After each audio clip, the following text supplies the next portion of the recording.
집으로 돌아오죠. 실종 19, 7일을 공개합니다. 2019년 9월 미국 플로리다주 웰링턴에 위치한 한 호수. 경찰은 이 호수에서 낡은 흰색 자동차를 끌어올렸는데요. 그런데 사람들은 모두 깜짝 놀랐습니다. 그 이유, 자동차 안에서 백골 시신 한 구가 발견됐기 때문인데요. 자, 약 일주일 뒤 경찰 조사 결과 백골 시신의 주인은 바로 1997년 11월 플로리다에서 실종된 40세 남성 윌리엄 몰트였습니다. 당시 윌리엄은 클럽에 방문한 뒤 여자친구에게 보낸 금방 집에 갈게 라는 메시지를 마지막으로 흔적도 없이 실종. 실종된 지 무려 약 22년 만에 엄마의 품에 돌아오게 된 그. 세상 22년 만에. 아유, 20년이면 가족들은 무슨 마음으로 그 20년을 보냈을까, 진짜. 근데 이제 뭐 어쨌든 세월이 꽤 지난 건데 22년 만에 발견이 어떻게 된 거죠? 장기 미제 실종 사건으로 남을 뻔한 윌리엄 실종의 흔적을 찾아낸 것은 다름 아닌 위성 지도 서비스인 구피어스 때문이었습니다. 자, 시신 발견 한 달 전인 2019년 8월경 헨리는 우연히 자신이 살던 동네 웰링턴을 구피어스로 살펴보던 중 호수에 있는 게 뭐지? 자동차인가? 자, 호수에서 이상한 점을 발견하고 확대를 해보니 자동차로 추정되는 물체가 호수에 잠겨 있는 것을 확인하게 된 거죠. 야, 저걸 또 어떻게 봤네. 그래서 그때 자신이 살던 집의 새 주인에게 연락을 취해서 이 사실을 알렸습니다. 어머머. 그리고 헨리의 연락을 받은 새 집주인은요, 드론으로 호수에 잠긴 자동차를 확인한 뒤에 경찰에 신고를 했던 겁니다. 야, 그렇게 발견이 된 거예요? 자, 그렇게 모두의 관심과 노력으로 무려 22년 만에 윌리엄은 그를 애타게 기다렸던 가족들의 품으로 돌아올 수 있었는데요. 그리고 이 사실이 알려지자 언론에선 22년간 실종된 사람을 찾은 구피어스라고 보도했습니다. 사실 차를 발견했어도 뭐 설마 저게 차겠어 하고 모른 척하고 지나갔을 수도 있는데 그렇죠. 그거를 연락해준 사람의 노력 덕분에 22년 만에 이 가족의 품으로 돌아온 것 같습니다. 집으로 돌아와줘. 실종 19, 6일을 공개합니다. 1997년 6월 14일 일본 미에현 17살 고등학생 야마 유코는 오후 8시 30분경 자전거를 타고 친구 마이의 집으로 향했습니다. 나 10분 뒤면 도착해. 이따 봐. 공중전화로 친구에게 메시지를 남긴 유코. 하지만 그 전화가 마지막이었습니다. 아이고. 갑자기 사라진 유코. 가족들은 사라진 유코를 찾기 위해 온 동네를 돌아다녔고 결국 경찰에 실종 신고까지 했죠. 한편 친구 마이는 신라 같은 희망을 안고 유코의 무선 호출기에 자택 전화번호를 남겼습니다. 그런데 유코가 실종되고 이틀 뒤 마이의 집으로 걸려온 한 통의 전화. 네? 유코 무선 호출기를 갖고 있다고요? 난 요코란 사람 몰라. 그냥 무선 호출기를 주운 것뿐이야. 호출기를 주었다고요? 어디서요? 그게 아니라 내가 유코에게 돈을 빌려주고 무선 호출기는 담보로 받은 거야. 갑자기 말을 번복한 그 전화 속 남성이 의심스러웠던 마이는 그 남성과 만나기로 약속했는데요. 하지만 마이가 경찰과 동행한 걸 눈치챘는지 그 남성은 약속 장소에 나타나지 않았습니다. 대신 며칠 뒤 다시 마이에게 연락했어요. 한 버스 정류장에 실종된 유코의 무선 호출기만 두고 사라진 남성. 모든 게 너무 의심스러워요, 지금. 말이 막 바뀌고 막 이러니까. 그 남성은 며칠 뒤 무선 호출기를 잘 돌려받았냐며 또다시 마이에게 연락했는데요. 뭐야? 그런데 이때 경찰이 위치 추적에 성공해 그 의문의 남성을 체포할 수 있었습니다. 다행이다. 남성의 정체는 당시 48세였던 타츠야.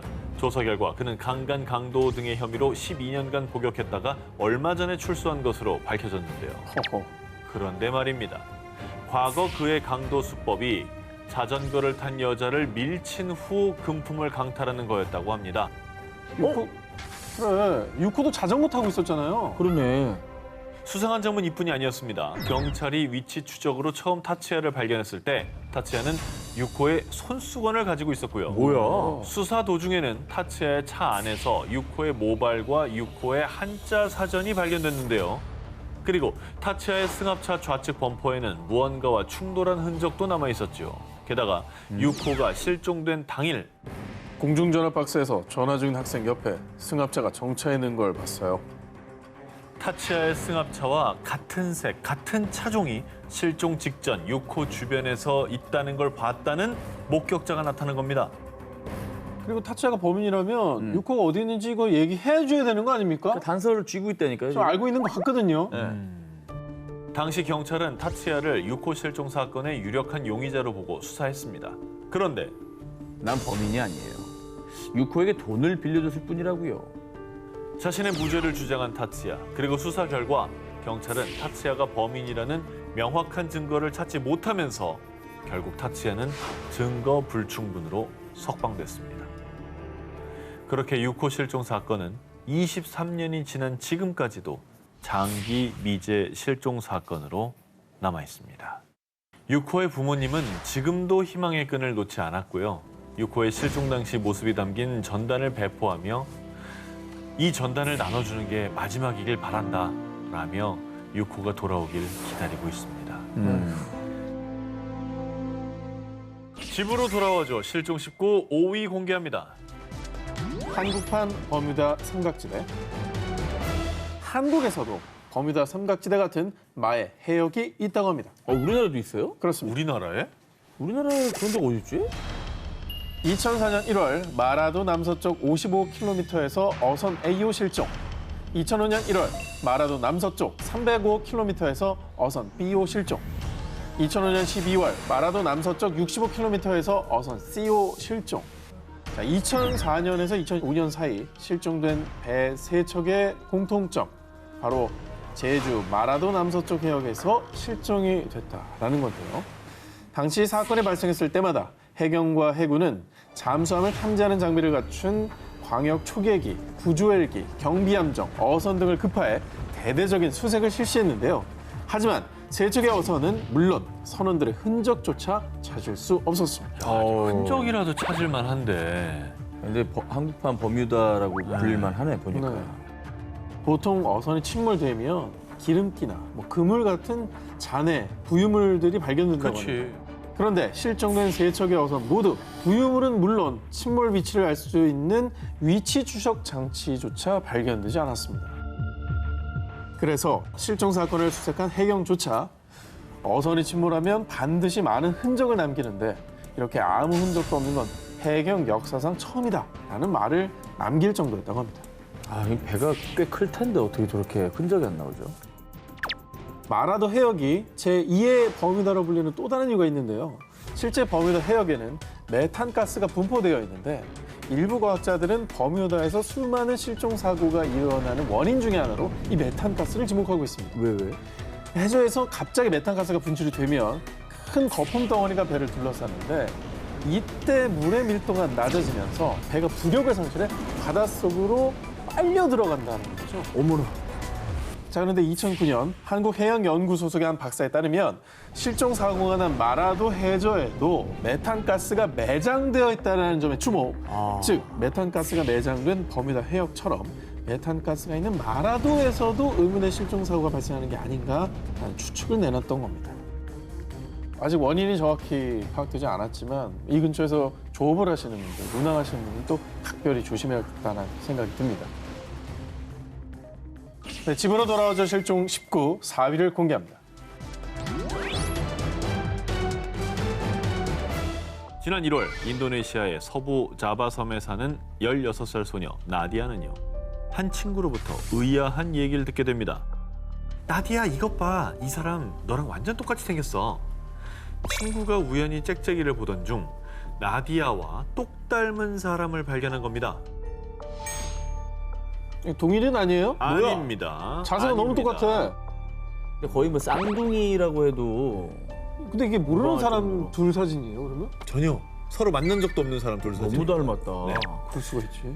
이후 나디아는 호기심에 자신과 닮은 나빌라라는 소녀의 SNS 짹짹이를 자세히 살펴봤는데요.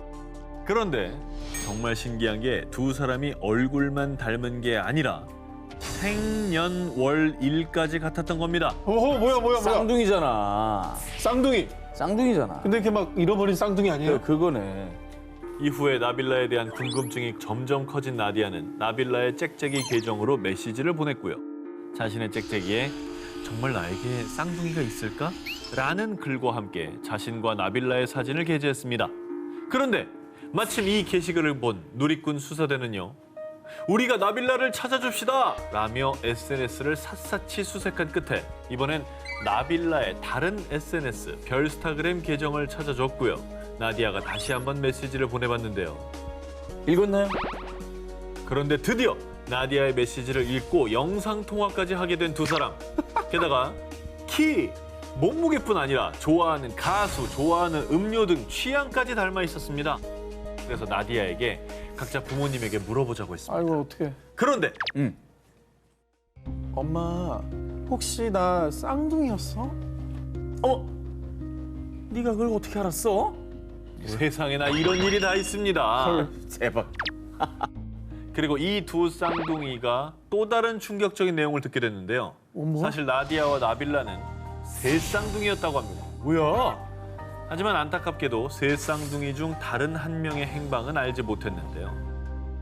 그래서요, 정말 기적 같은 우연으로 16년 만에 다시 만나게 된 쌍둥이 자매 나디아와 나빌라는 또 한 명의 다른 쌍둥이 자매를 찾고 있다고 합니다. Terus habis itu semoga Nabila 집으로 돌아와줘 실종 19, 저 한 기자의 1위 후보 공개합니다.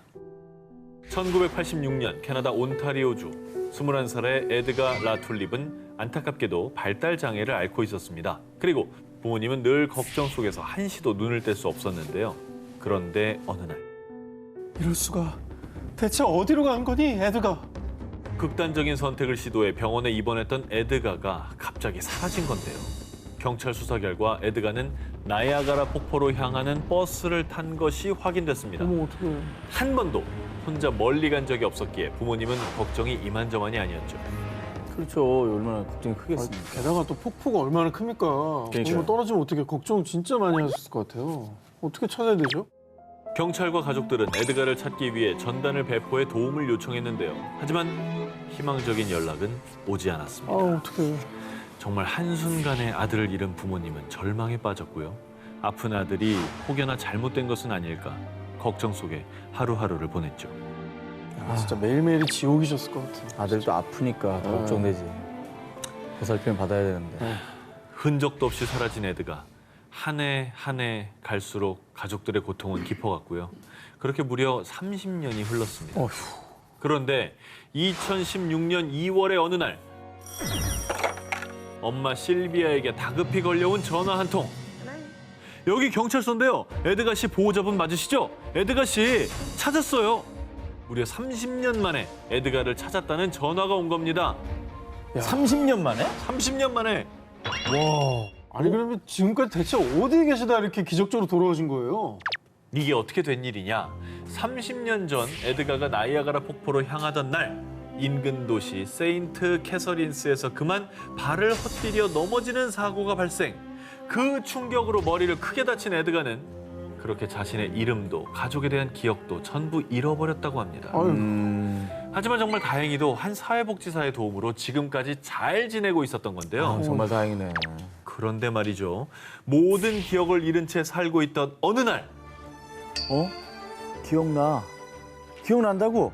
내 이름은 에드가 라툴립이고 내가 살던 곳은 온타리오주 키치너야. 아니 진짜 세상에 이런 일이네. 그래서 에드가의 생활을 돕던 사회복지사는 곧장 에드가 라툴립이라는 이름으로 미해결 실종 사건을 찾아봤고요. 같은 이름을 가진 실종자 전단을 발견했는데 그 사진 속 남성이 바로 에드가였죠. 사회복지사는 이 사실을 경찰에 알렸고요. DNA 대조 작업 결과 에드가와 가족들의 DNA와도 일치. 그렇지. 30년 만에 그토록 찾던 아들을 찾은 부모님은 미안함과 안도의 눈물을 흘렸다고 합니다. 다행이다. 그래도 가족들이 계속 희망의 끈을 놓지 않았던 덕분에 이렇게 기적 같은 일이 발생한 것 같아요. 그렇죠. 실종된 지 30년 만에 기적처럼 살아 돌아온 아들. 잃어버린 시간만큼 아니 그 몇 배로 가족 모두가 오래도록 행복하길 바랍니다. 집으로 돌아오죠 실종 19. 저 오 기자의 1위 후보 기사를 공개합니다. 자, 중국 쓰촨성의 한 택시를 운전하는 택시 운전사 왕밍칭은 늘 승객이 탈 때마다 전단을 건네는데요. 저 혹시 저 이렇게 생긴 사람 보시면 꼭 연락 좀 부탁드립니다. 바로 어릴 때 잃어버린 자신의 딸을 찾는다는 전단이었습니다. 1994년 당시 왕밍칭은 쓰촨성 청두에서 아내와 함께 과일 장사로 생계를 꾸리고 있었는데요. 우리 딸이 어디 갔지? 자, 그가 손님 응대를 하느라 3살 딸 치펑에게 잠깐 눈을 뗀 사이 순식간에 딸이 사라져버린 겁니다. 아이고야. 부부는 딸을 찾기 위해 곧바로 동네방네 찾아다녔지만 결국 찾을 수 없었는데요. 그렇게 21년의 세월만 무심히 흘러가 버렸는데요. 21년? 그렇습니다. 자, 그런데 혹시 내가 택시를 운전하면 언젠가 우리 딸을 만날 수 있지 않을까? 곧장 택시 운전사 일을 구한 아이고. 왕밍칭은 택시 후면 창에 실종 당시 어린 딸의 사진과 신상 정보를 담은 대형 포스터를 부착했고요. 또한 승객들이 손쉽게 볼 수 있도록 명함 크기의 전단을 제작해 택시 내부에 비치. 그러다 보니 이 안타까운 사연이 언론에도 보도가 되었고요. 그때 한 화가의 도움으로 현재 성인이 된 딸의 모습을 추정한 몽타주도 마련해 SNS에 사연과 이 몽타주까지 올려 같이 널리 퍼지게 됐죠. 그런데 2018년 한 여자가 그에게 연락을 해왔습니다. 잃어버리신 딸이 저인 것 같습니다. 그 여자의 정체는 27살의 여성 캉잉이었는데요. 그녀는 SNS를 통해 우연히 실종된 왕밍칭 딸의 현재 모습이 그려진 몽타주를 보게 되었는데 스스로도 깜짝 놀랄 정도로 자신과 똑 닮았다고 느낀 겁니다. 자, DNA 검사 결과 그녀는 아빠 왕밍칭이 24년 동안 애타게 찾아 헤매던 딸 치펑이 맞았습니다. 어떻게 지냈길래 그렇게 찾아도 못 찾았을까? 자, 그녀는 아빠 왕밍칭이 과일 장사를 하던 쓰촨성 청두 길거리에서 미아가 된 뒤 그녀를 발견하게 된 한 부부. 자, 그러니까 지금의 부모님의 입양이 되었다고 합니다. 어머.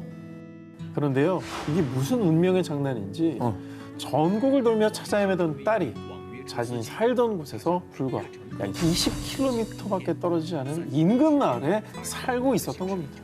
더 미치겠다, 더 미치겠어. 아유. 3살이었던 딸은 어느새 두 자녀를 둔 엄마가 되어 있었는데요. 하하.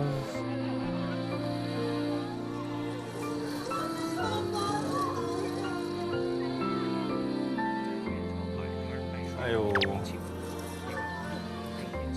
아빠가 얼마나 진짜 신락 같은 희망 놓지 않고 그냥 그러신 거 아니에요? 아빠 왕밍칭은 다시 만난 딸에게 이렇게 약속을 했다고 합니다.